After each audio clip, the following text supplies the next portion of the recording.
What? What are you saying? I'm saying we're back in a city. No, we're not. Yeah, we are. It's a good city. After being in the Boston area for nearly 2 weeks, we're finally actually making it into Boston. Yeah, alright, it's our turn to go. Let's go. Now we need to cross. Let's get up this. The fact that it's a real city means that you have to wait to cross the street or else you'll get run over, which is not nice. But we need to find a bathroom. Yeah, Starbucks. We're supposed to let everybody use their bathroom now. Let's go.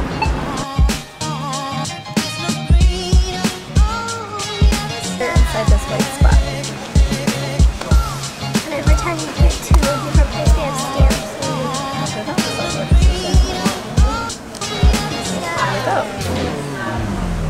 That's it. Right, you found this picture on the wall? Yeah. This guy to that guy. We decided we would do the Freedom Trail today, and it's actually part of the National Park System. So we're gonna go along. Our girls are gonna do their very first Junior Ranger program. Excuse me. Their very first Junior Ranger program and earn their first badge. So that'll be really cool. We're headed out on a walking tour. So let's get started.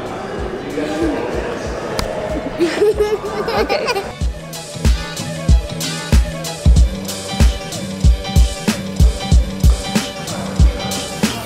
To save money on days like today, we typically pack a lunch and eat it on our way in.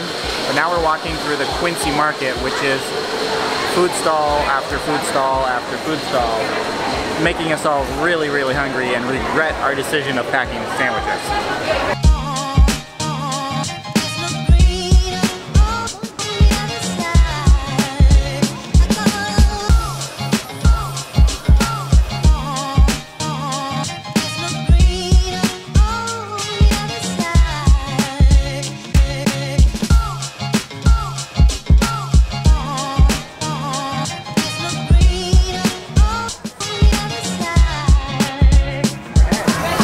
Like a cone of shame or something.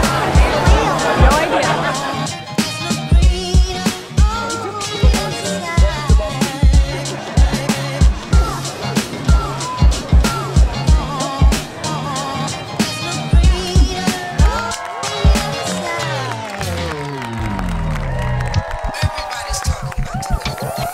So starting at Faneuil Hall every day, they actually have free tours that are put on by the National Park Services. And we're going on one. It's called Enemies of Our Country. It's going to be about an hour long, but it's going to take us through most of the sites that are worth seeing in the North. And people like Paul Revere, Dr. Joseph Warren go down the wharf, throw the tea into Boston Harbor, literally $1 million worth in today's dollars. That gets the troops sent back to Boston. And that's what really sets up the start of the American Revolution. So we just got some of the history of Paul Revere's house, which is right behind me here. It's actually one of the oldest surviving buildings in Boston. As you can see, it's built of wood while everything else around it is in bricks. And he lived here. He had a total of 16 children, 2 wives, and his mother actually lived with him, and he charged her rent, which is kind of astounding. But now we're heading on to another church to get a little bit more history of the neighborhood and what was leading up to the American Revolutionary War.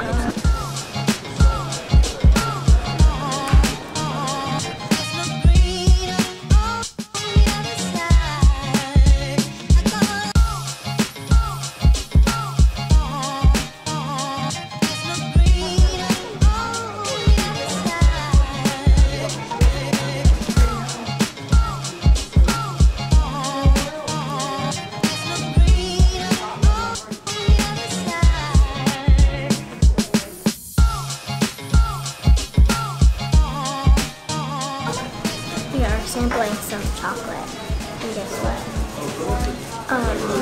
The doctors thought chocolate was a medicine. It said bed rest and drink chocolate. That would be so fun.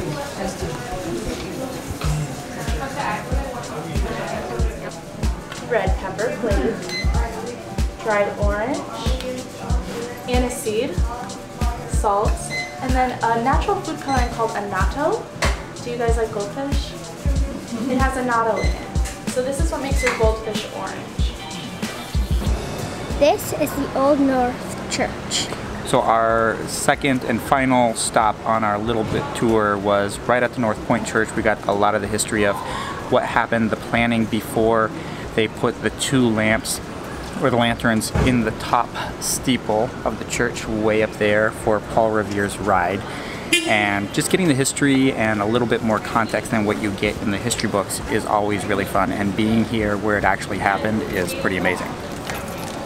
It's raining, it's pouring all day. We got caught in the rain. Luckily this time I packed an umbrella, at least one umbrella. At least one, and a jacket. So we're gonna wait it out. People in line in front of us bought rain ponchos in the store. I think maybe we should have. Yeah, we probably should have done that. Yeah, too late now. Maybe I should get the camera out of the rain. Yeah, put it back in.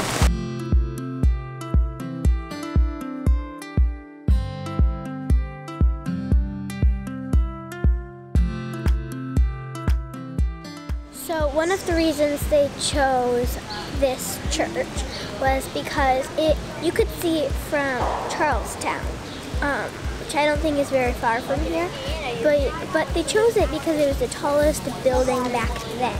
So that's why they chose it, because it was like the tallest building ever.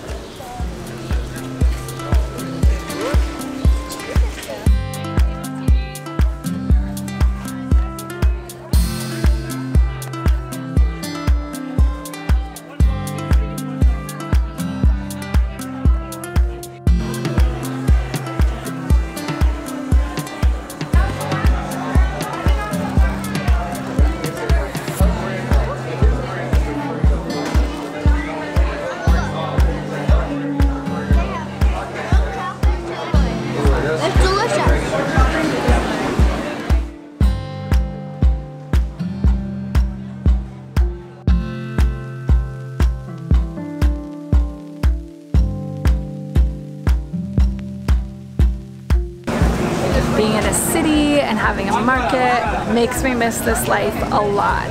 We now live in the middle of nowhere all the time, and we have to drive into cities, and it's too bad. I miss this a lot.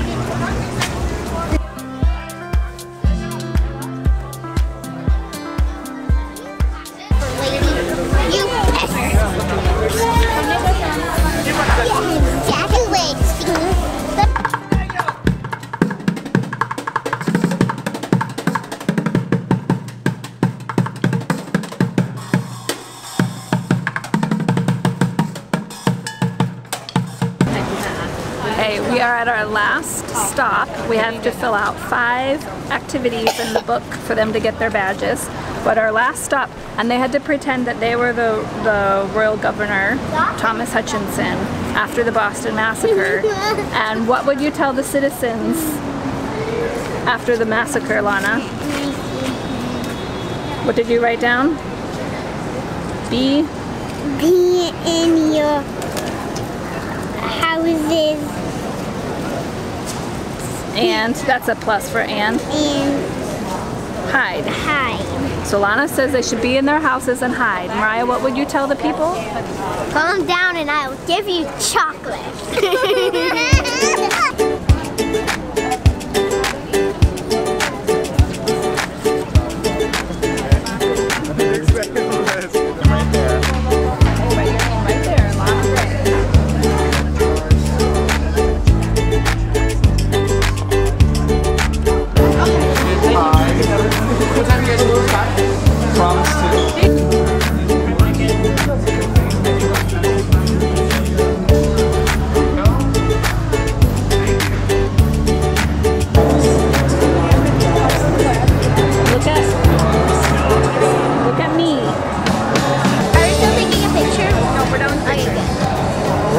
Badges at all the national parks that we go to. Cool. And I can put them all on my corkboard. Yeah, mine too. And then my corkboard is filled. So we used to travel in cities and tour cities and make sure that we did not look like a tourist. We didn't wear tennis shoes. We made sure we just went out with our regular bags. No longer. We have 2 water bottles. 2 water bottles in the backpack. I'm wearing a fanny pack. that I pay from. Super cool. And of course, you can't miss us with the camera with a dead cat on top for the microphone. So we still got like a sore thumb now. I guess because we're old. Is that why? I don't know. I don't know. It's part of the lifestyle, I guess. You can't blend in anymore. Wait. I'm waiting. Thank you.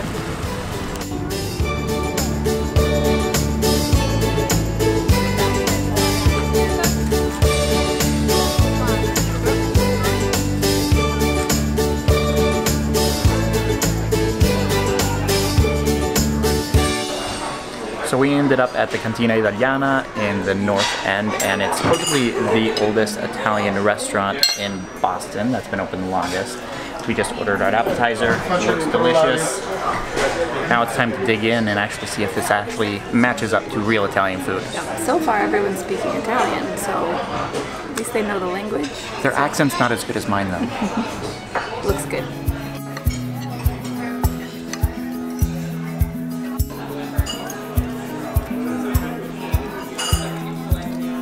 So our food has finally arrived. It looks delicious. I got frutti di mare. Salmon. Pasta with nutmeg and cheese. And I got lasagna.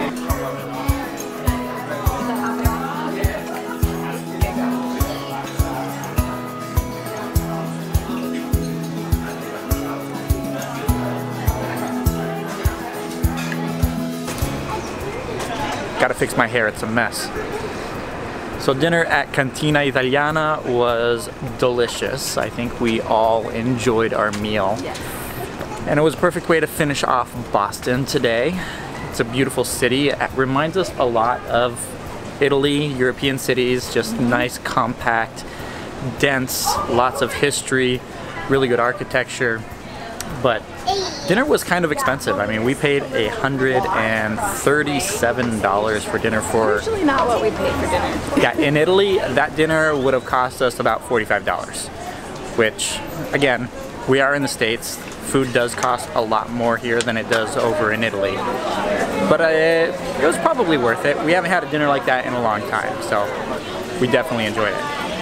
So that's gonna finish things up for Boston for us. We're heading back to the car and another hour drive back to the campground, but on to the next one.